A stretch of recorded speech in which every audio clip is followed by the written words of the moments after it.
Des commerçants du Black Market dans la commune d'Adjamé. Ce marché a brûlé dans la nuit du 16 au 17 janvier dernier. L'halitose aux mauvaises haleines, un désagrément vécu de façon honteuse. Dans cette édition, des conseils et astuces pour remédier à cette affection de la bouche. Enfin, comment guérir les forces de sécurité en souffrance psychologique? En France, par exemple, un centre d'aide et d'écoute les accueille. Voilà donc pour le sommaire. Bonsoir à tous et bienvenue. Thomas Boniyayi en visite de travail aujourd'hui en Côte d'Ivoire. Le président béninois s'est entretenu avec son homologue ivoirien Alassane Ouattara. C'était au cours d'une audience à l'aéroport Félix Houphouët-Boigny d'Abidjan.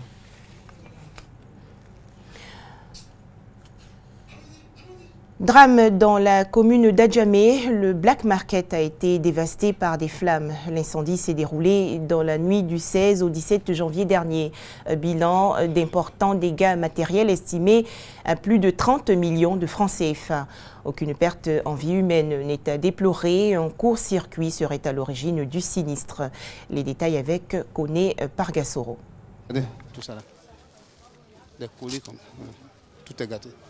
Karim Dosso, Robert Urgi et d'autres commerçants du Black Market d'Adjamé n'en reviennent pas. Leurs marchandises sont parties en fumée dans la nuit du samedi 17 au dimanche 18 janvier dernier. Un incendie qui, selon eux, serait causé par un court-circuit provoqué par l'un des leurs. Ce dernier a, à l'insu des autres commerçants, tenté de faire des travaux de soudure dans son magasin. Malheureusement, son magasin et celui de ses voisins n'échapperont pas aux flammes. On m'a appelé que le Black était en feu. Donc quand je suis venu, vraiment, j'ai trouvé que c'était autre chose. Il y a la fumée ici partout. Moi, je ne veux plus retourner encore dans les rues. Je suis un père de famille. Avec mes petits frères qui sont avec moi. Qu'on fasse vraiment quelque chose pour me regarder un peu. Un travail qu'on doit faire dans la journée, à présent de tout le monde.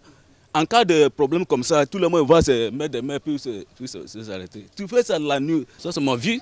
La vie de ma famille, ça me dépasse actuellement. Une situation qui amène les responsables du Black Market à exhorter l'ensemble des commerçants à plus de responsabilités. Pour éviter ce genre d'incendie, une fois qu'il est l'heure de la fermeture, il faut que ça soit respecté, que des individus arrêtent de venir après les gens dans le marché. Heureusement, aucune perte en vie humaine n'a été enregistrée. Cependant, Karim Dosso, Robert Urgi ainsi que les autres commerçants victimes ont désormais le regard tourné vers les autorités et des personnes de bonne volonté. On va à présent s'intéresser à un phénomène vraiment indésirable. L'halitose ou mauvaise haleine a des causes multiples, notamment la plaque dentaire ou des caries mal soignées. Plutôt gênante, cette affection de la bouche peut perturber nos relations avec les autres. Alors, comment lutter efficacement contre la mauvaise haleine? Notre reporter Ami Sissoko nous en parle.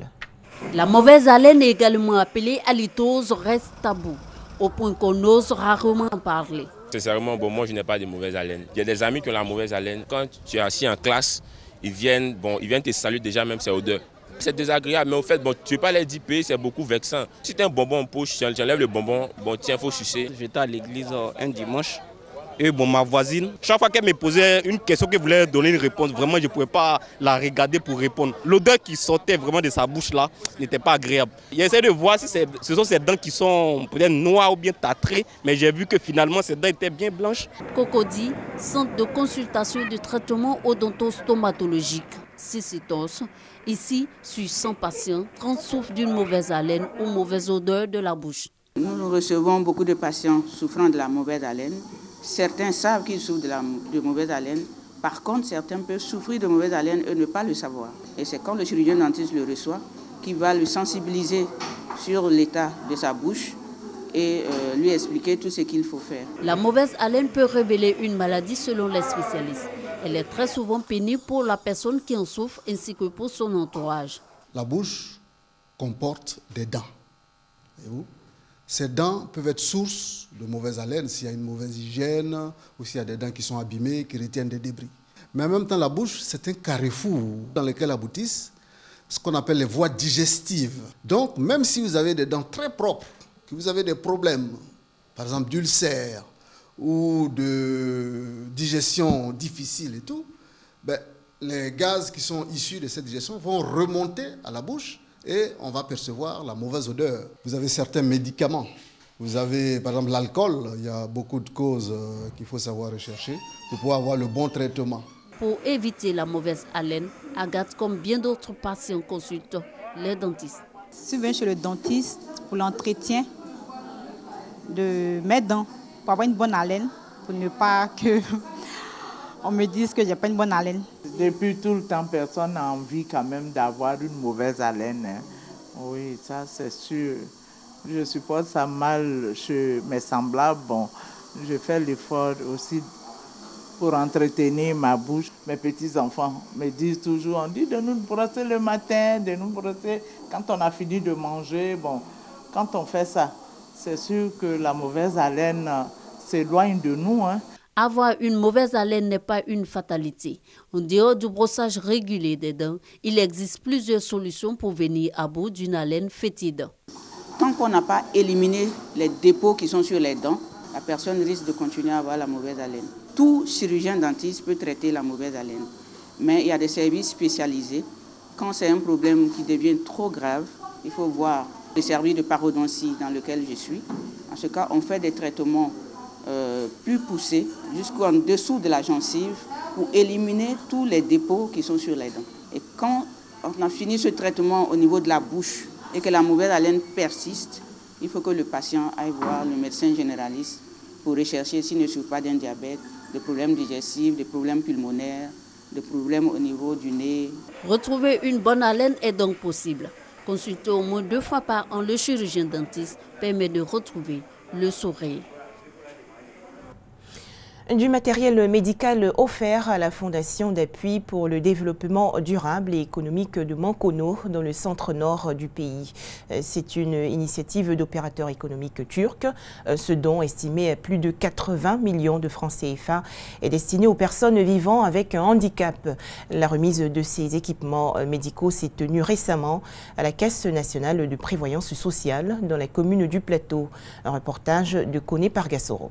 Des chaises roulantes avec batterie, des béquilles roulantes, des coussins à air, le tout d'une valeur de plus de 80 millions de francs CFA offert à la Fondation d'appui pour le développement durable et économique de Mankono ADEM par Ainsi Group, une association des hommes d'affaires turcs vivant en Côte d'Ivoire. Ce don, c'est pour ces personnes en situation de handicap, pour pouvoir les aider à intégrer la vie actuelle, la vie professionnelle. Un handicapé ne choisit pas son handicap. Nous sommes également des citoyens qui peuvent avoir un handicap dans l'avenir. Cet important lot de matériel médical destiné aux personnes vivant avec un handicap est salué par les responsables de la Fondation ADEM. Je voudrais réitérer mes vifs remerciements au président directeur général d'Ainsi Group et à tous ses collaborateurs. Et inviter par la même occasion d'autres entreprises à leur emboîter le pas, car le handicap n'est pas un choix de vie, c'est une volonté divine qui s'impose aux êtres vivants.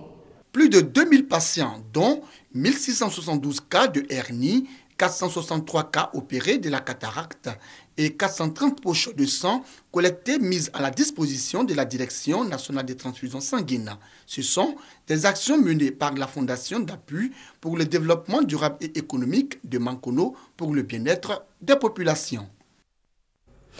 La région de Lifou va bientôt produire de l'alcool à partir de la pomme d'anacarde. Cette expérimentation agricole se déroule dans le département de Pricro. Plusieurs autres expériences sont en bonne voie. Les explications de Soro Corona et Charles Tatou de RTI Bouaké. Du vin, du champagne, du jus, de la liqueur, du tourteau, de l'alcool et des aliments pour bébés. Ces produits, tous dérivés de la pomme de l'anacarde, sont en expérimentation dans la sous-préfecture de Kofi à Mokro. Lorsque vous prenez la pomme, vous avez le jus. Ce jus-là, si vous le laissez pendant un certain temps, il fermente. En fermentant, vous pouvez avoir soit du vinaigre. Si vous continuez à fermenter, vous pouvez avoir du vin, vous pouvez ainsi de suite. Aujourd'hui, nous décidons soit de faire de l'alcool ou nous décidons de faire du vin. Le produit lui-même, en tant que tel, c'est-à-dire vin, nous allons le faire maintenant. nous faisons des échantillons pour dire à nos gouvernants, nous pouvons faire du vin avec l'anacarde. On leur apporte la preuve. Cette expérimentation va concerner plus de 150 hectares d'anacarde pour une production annuelle estimée à plus de 18 000 tonnes de pommes. Les premiers produits sortis de ces champs, à savoir la liqueur, le jus et la loco, sont déjà appréciés. C'est du jus nature, ça a bon goût. La loco, à partir de la pomme d'anacarde, est parfaitement comestible. Dans des régions où il n'y a pas de banane, on peut, en tout cas très raisonnablement, consommer la loco à partir de la pomme d'anacarde. Je mange encore et c'est très bon. Outre ces produits dérivés de la pomme de l'anacarde, la coque de la noix de cajou sert à la fabrication de plusieurs lubrifiants. Vous avez la coque. Dans la coque, il y a ce qu'on appelle le baume. Ce baume, une fois extrait et raffiné selon le type de raffinage, vous obtenez les lubrifiants des avions. Ils brûlent autant que le bois, autant que le charbon. Donc on peut produire de l'électricité avec. Depuis la campagne 2014-2015, la Côte d'Ivoire est désormais le premier producteur mondial de l'anacarde avec plus de 600 000 tonnes qui représentent seulement 10% du fruit de l'anacardier. Plus de 5 400 000 tonnes de pommes sont rejetées. La transformation de la pomme de l'anacarde en produit dérivé pourra faire de l'anacarde un secteur pourvoyeur d'emplois. Un gouvernement d'union nationale formé aujourd'hui en Libye. Cette équipe composée de 32 ministres aura pour but de rassembler les factions rivales du pays dans le cadre d'un plan soutenu par les Nations Unies. La prolongation de l'état d'urgence en France, critiquée sévèrement par les Nations Unies. Des experts de l'ONU en droits de l'homme recommandent en effet à Paris de ne pas poursuivre cette mesure au-delà du 26 février prochain. Selon l'ONU, cette disposition impose des restrictions excessives et disproportionnées sur les libertés fondamentales. La souffrance psychologique ou physique est bien difficile à vivre pour celui qui souffre comme pour ses proches. Ce phénomène touche le plus souvent les forces de sécurité. En France, par exemple, les policiers, gendarmes et autres pompiers en souffrance psychologique se refont une santé au château du Courbat dans le centre-ouest. Vous démarrez l'échauffement, vous démarrez doucement, puis après vous accélérez petit à petit. Essayez de garder une respiration correcte. Une salle de sport classique, mais ceux qui utilisent les machines ici, ce sont des policiers ou des pompiers venus chercher de l'aide. Bienvenue au Courbat, un établissement de santé unique en France, spécialisé dans les troubles qui peuvent toucher les forces de l'ordre. Alors ce qui m'a amené ici, c'est on va dire sans doute ce qui a été découvert par le psychiatre qui m'a suivi auparavant, c'était donc une conduite addictive qui est arrivée suite à une somme de psychotraumatisme. C'est-à-dire j'ai perdu un collègue de travail sur une opération sur un incendie. Le centre existe depuis 1953. À l'époque, ce sont des CRS qui donnent une partie de leur solde afin d'acquérir le château. Aujourd'hui, il dispose de 56 places et s'est spécialisé dans les conduites addictives et les états de burn-out. Alors, les activités sportives, c'est déjà l'essence de notre prise en soin, puisque nous avons une spécialité qui est la réathlétisation des patients. Dans l'objectif, bien sûr, on s'en doute, pour les policiers, le retour en service. Les activités créatives, donc ateliers de création, ateliers d'art-thérapie, ateliers de théâtre et d'écriture, sont là pour travailler sur l'estime de soi, sur la reprise en confiance en soi. Pas facile d'être tous les jours en première ligne. Il arrive que les forces de l'ordre craquent ou bien sombrent lentement, comme Pierre, qui était dans la police technique et scientifique. Il dit être venu ici pour trouver un sens à sa vie en éliminant l'alcool. J'étais déjà un petit peu buveur, on va dire. Et puis au bout de 29 ans de police scientifique, c'est vrai que les choses qu'on voit sont pas belles tous les jours. Donc l'alcool permet aussi des fois de les oublier. Donc ça a accentué le phénomène de l'addiction. Depuis les attentats de janvier 2015, il y a un an, le centre ne désemplit pas. Et les médecins anticipent une demande encore plus forte pour les prochaines semaines. Merci de nous avoir suivis et très bonne soirée à tous sur RTI2.